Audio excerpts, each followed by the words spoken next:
O inferno realmente existe? E o purgatório é realmente um lugar de purificação das almas? Esse é o nosso assunto de hoje. Vamos descobrir o que a Bíblia ensina sobre a vida após a morte. Nos acompanhe e veremos aqui grandes verdades que a Bíblia tem para todos nós.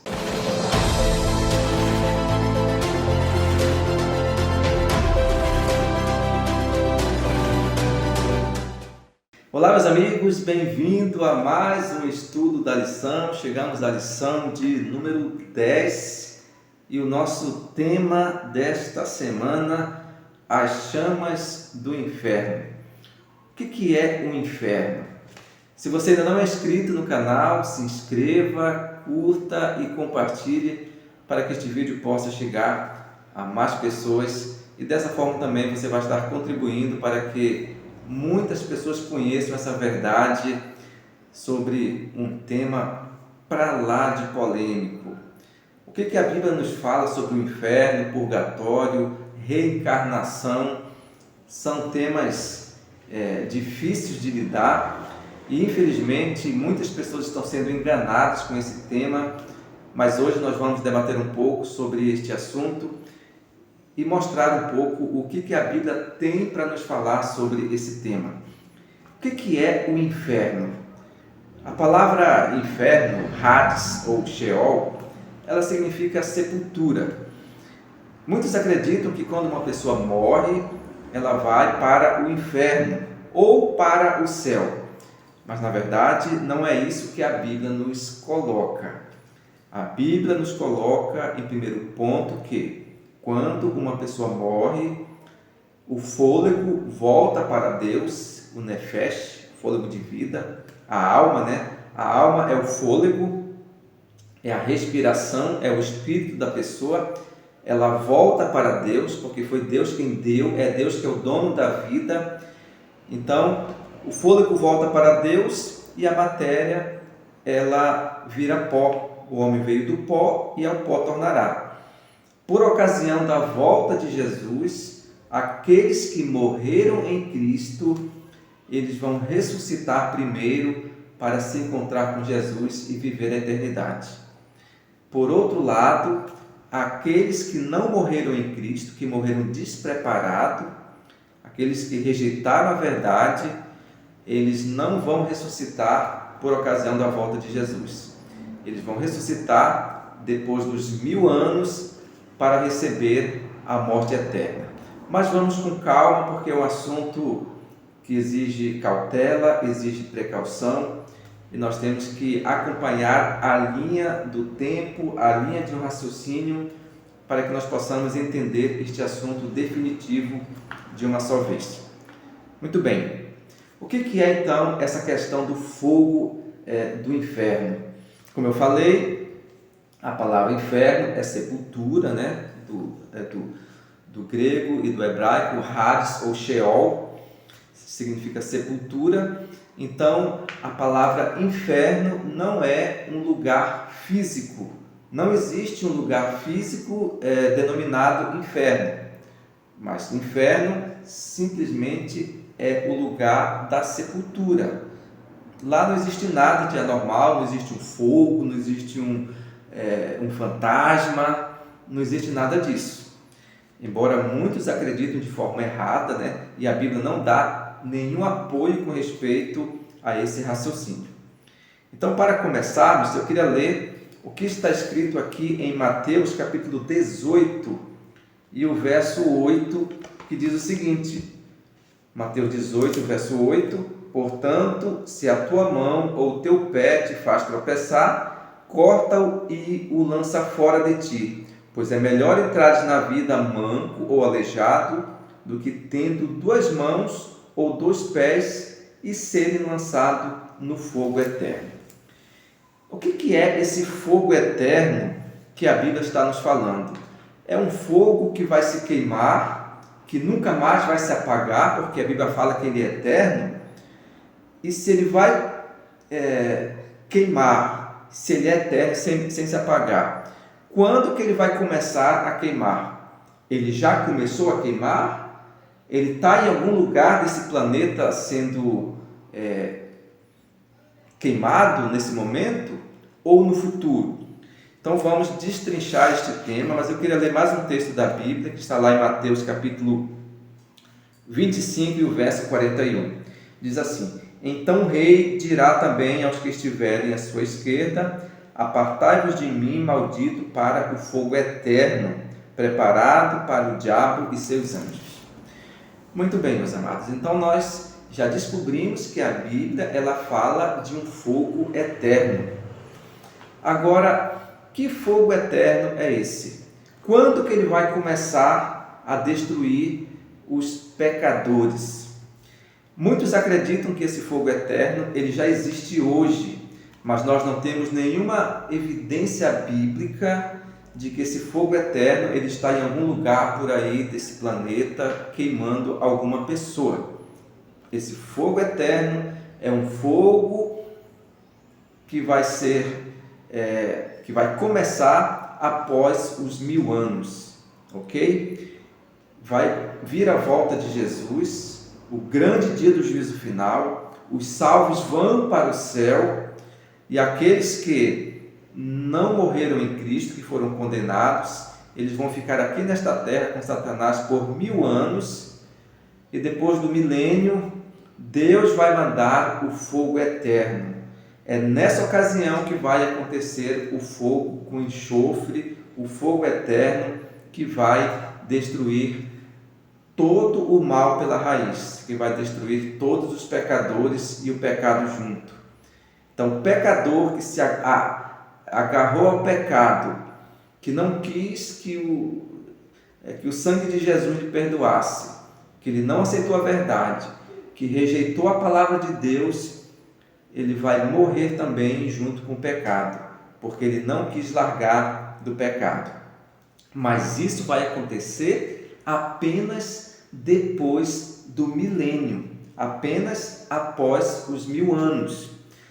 Agora surge uma outra dúvida.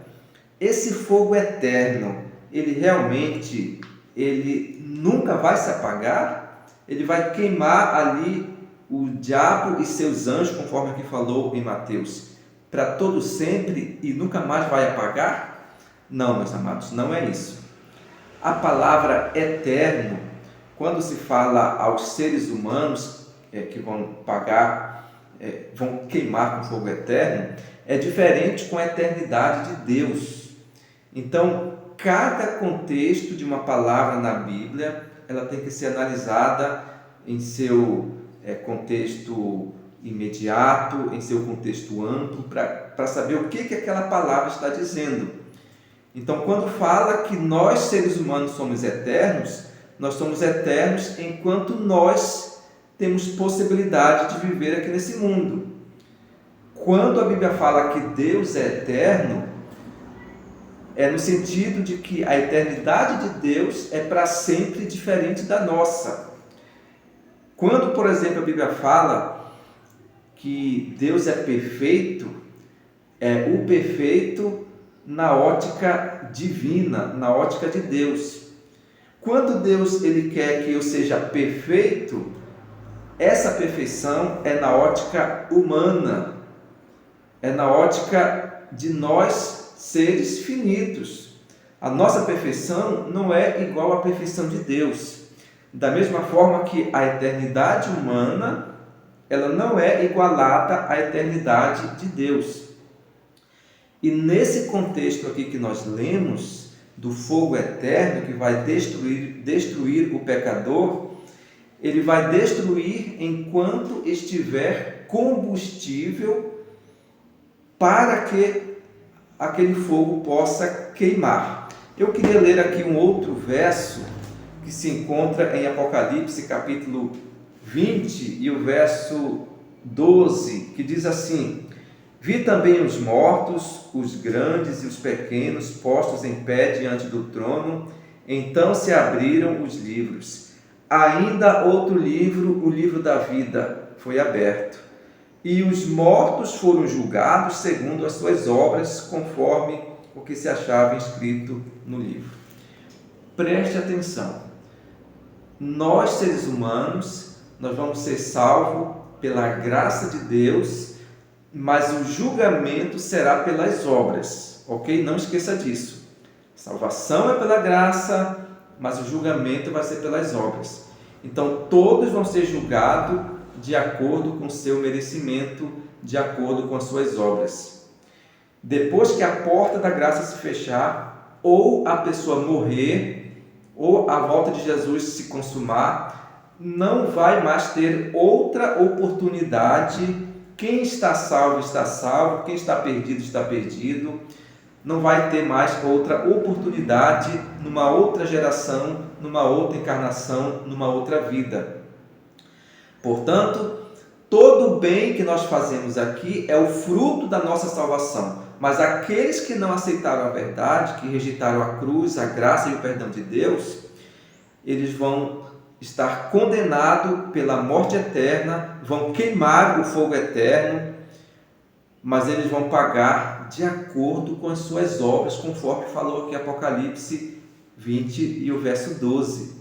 Cada um vai pagar de acordo com as suas obras. Então, depois do milênio, quando vier o fogo consumidor final, o fogo e enxofre, o fogo eterno, cada um vai se queimar, cada um vai perecer, vai pagar no fogo devorador, no Hades, de acordo com as suas obras, de acordo com aquilo que eles cometeram aqui na terra. Portanto, quanto mais maldade uma pessoa cometeu, mais ela vai pagar. Mas um dia esse preço vai ser pago. A pessoa não vai ficar queimando a eternidade toda sem nunca mais poder ser consumido. Por quê? Porque se uma pessoa ela se consumisse, ela fosse queimada um dia com fogo eterno e nunca fosse apagado esse fogo da sua vida, era como se o mal ele nunca fosse extinguido da terra. Era como se Deus nunca tivesse poder para destruir o mal. E a Bíblia nos fala que todo o mal será arrancado pela raiz um dia. O mal ele vai ser extinguido da face da terra. E o fogo com enxofre, o fogo final, o fogo devorador, é que vai fazer essa destruição. E o último inimigo a ser destruído vai ser o próprio Satanás e seus anjos. Mas vai ter muitos agentes de Satanás que vai queimar também por muito tempo. Por quanto tempo? Eu não sei. Mas cada um vai queimar de acordo com as suas obras. Vocês perceberam que no passado Deus mandou fogo devorador, o fogo e enxofre na cidade de Sodoma e Gomorra? Então aquela geração, eles já receberam o fogo que corresponde àquele fogo que cairá após o milênio. Você percebe que quando um dia Moisés estava no deserto e Deus lhe apareceu no meio de uma sarça ardente, e aquele fogo, ele pegava, ele queimava o arbusto, aquela árvorezinha, mas não se consumia.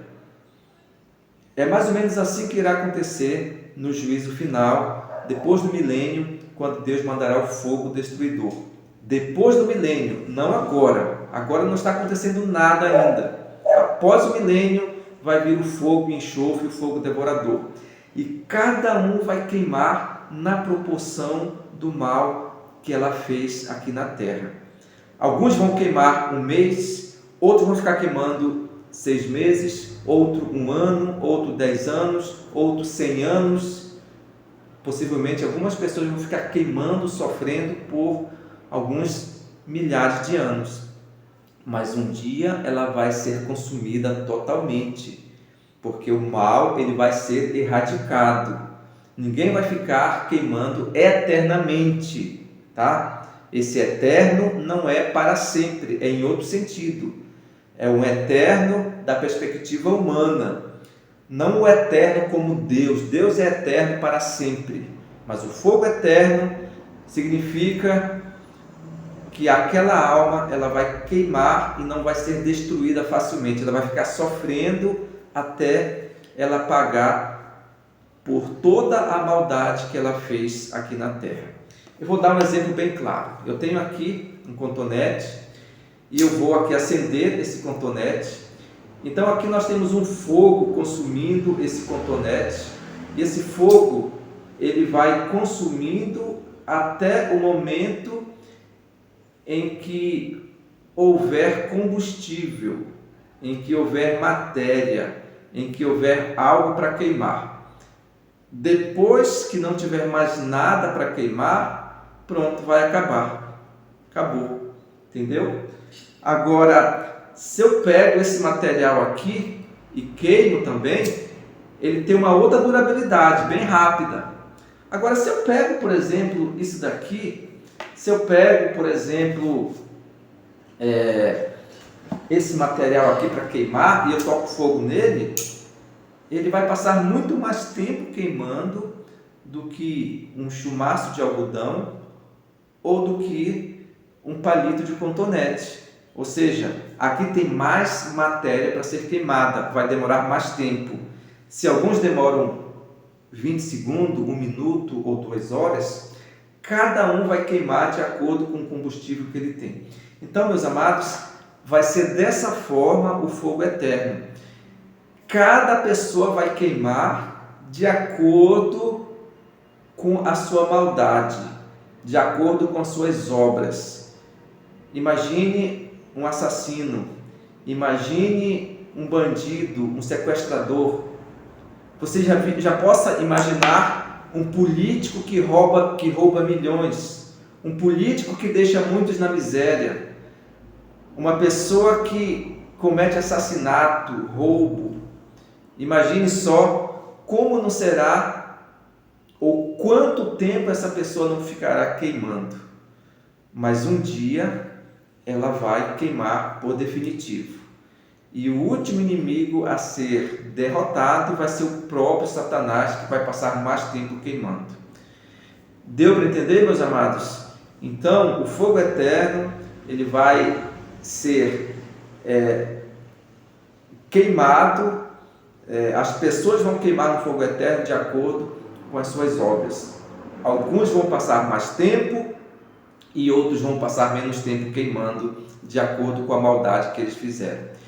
Mas isso vai acontecer após o milênio, após os 1000 anos, de acordo com o Apocalipse, tá bom? De acordo com o Apocalipse. Hoje não existe um inferno por aí queimando.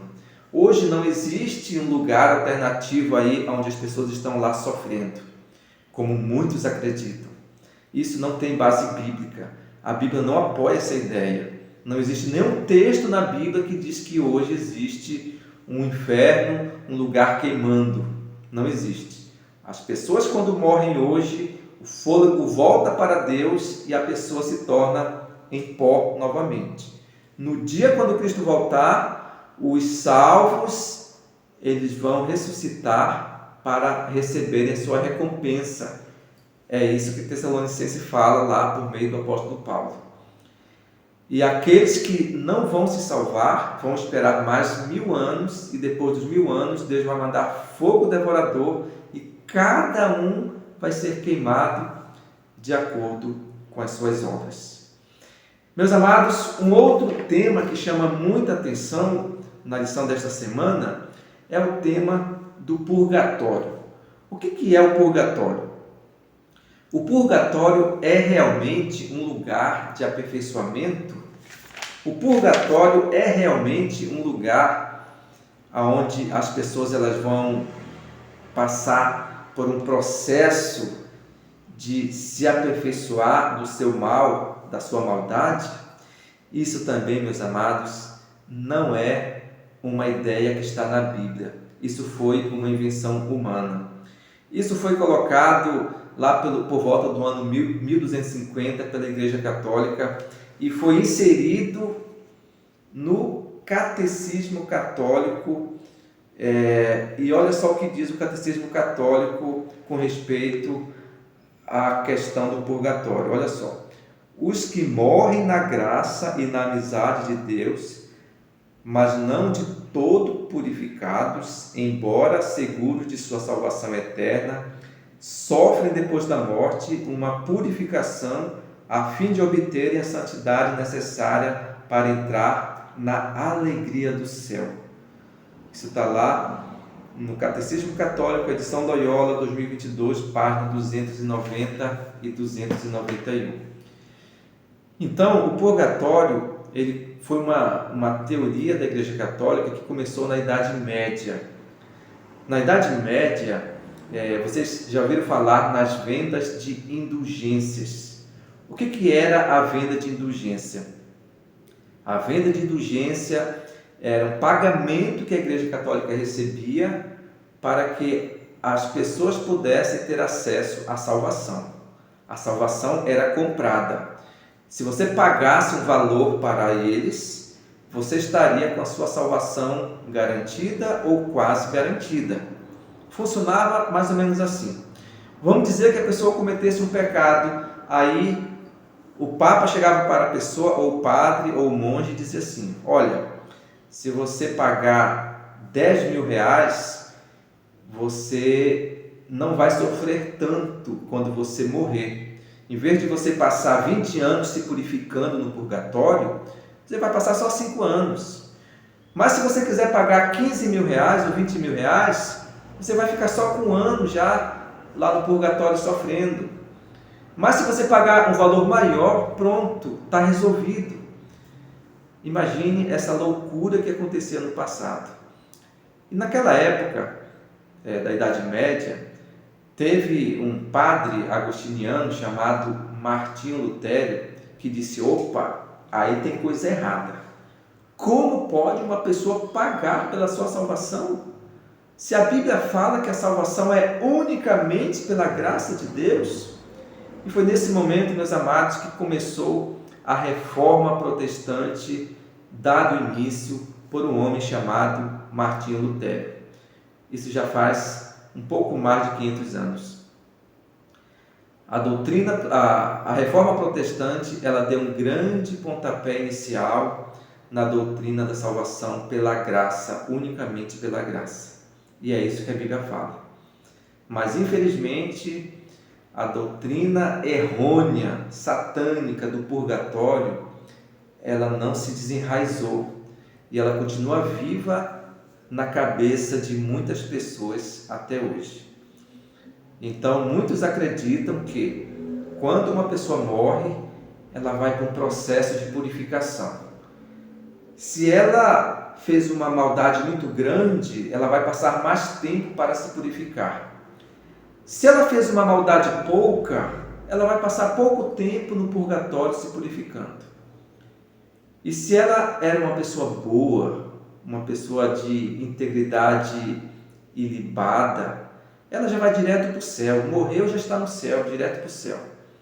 Olha só como essa doutrina, ela distorce todo o entendimento da Bíblia. E é dessa forma que muitas pessoas acreditam na doutrina errônea do purgatório, do aperfeiçoamento, da reencarnação. Qual que é o objetivo dessa doutrina? O objetivo dessa doutrina é dizer o seguinte: olha, não adianta você ser bonzinho aqui nessa terra, porque depois que você morre, você vai passar pelo aperfeiçoamento, pelo purgatório, você vai ser purgado, você vai ser aperfeiçoado, e um dia você vai alcançar a perfeição novamente. Seja uma pessoa má, seja uma pessoa cruel, não adianta ser bonzinho. Qual é o lucro de alguém ser bonzinho nesse mundo? Você vê como isso distorce totalmente a palavra de Deus? Um outro objetivo dessa doutrina do purgatório é dizer o seguinte: meu amigo, o sangue de Jesus não valeu de nada para você. Jesus morreu em vão na cruz. A cruz foi apenas uma alegoria. A cruz foi apenas uma fantasia do passado. A cruz não nos serve de nada. O que importa é a salvação pelas obras, é aquilo que você faz. É isso que vai te garantir uma vida no paraíso futuro. Você percebe, meus amados, que o inimigo, ele está irado com as pessoas. A estratégia de Satanás é distorcer a doutrina da salvação para que muitas pessoas sejam enganadas e elas vá para o fogo eterno sem saber. Muitas pessoas terão muitas surpresas um dia, porque elas não acreditaram no assim diz o Senhor da palavra de Deus. Tudo que nós precisamos, meus amados, para conhecer sobre a salvação está aqui na sua palavra. A Bíblia, ela não é um livro que nos dá toda a resposta que nós queremos, mas tudo o que nós precisamos para nos salvar, nós encontramos na palavra de Deus. A Bíblia não é um livro que vai matar toda a minha curiosidade aqui nesse mundo, mas tudo que eu preciso para alcançar o perdão de Deus e estar na eternidade com Deus um dia, eu encontro na palavra de Deus. E como Satanás tem deturpado o livro sagrado. O maior inimigo da palavra de Deus é o próprio inimigo. E é isso que ele quer fazer com as pessoas, enganando e deturpando um dos assuntos mais importantes que vai definir a salvação ou a perdição de milhares de pessoas. E esse assunto é o assunto da imortalidade da alma. É o que vai acontecer após a morte. Muitas pessoas evangélicas, a maioria das igrejas evangélicas, elas não acreditam no purgatório, mas, no entanto, elas entendem de forma errada o assunto da imortalidade da alma. Porque as igrejas evangélicas, no geral, elas acreditam que quando alguém morre, ou ela já vai direto para o céu, se ela for boazinha, ou ela já vai direto para o inferno, se ela for uma pessoa má, se ela não for salva. Isso também, meus amados, é um grande engano, é um grande erro que muitos cometem, porque elas não estudam todos os textos relacionados a este assunto na palavra de Deus. Podemos afirmar então que a Igreja Católica é um pouquinho melhor do que os evangélicos, né? Porque os evangélicos falam que se a pessoa morreu sem a salvação, ela já vai direto para o inferno, e não existe um fogo inferno hoje, enquanto que o catolicismo acredita que não, você vai para o purgatório, né? Então eles são menos cruel do que os evangélicos, do que muitos evangélicos. Então, meus amados, hoje não existe um fogo destruindo ninguém. Hoje não existe um lugar chamado inferno. O que existe são sepulturas. O inferno, o Hades ou Sheol é sepultura. Mas o fogo devorador, sim, vai ser um fogo real, mas após o milênio que isso vai acontecer e vai destruir Satanás, seus anjos e aqueles que não acreditaram na palavra de Deus. Que possamos, meus amados, firmar a nossa verdade na única fonte segura da nossa salvação, que é a Bíblia. Deus nos abençoe e a gente se vê semana que vem no nosso próximo encontro. Um abraço, tchau!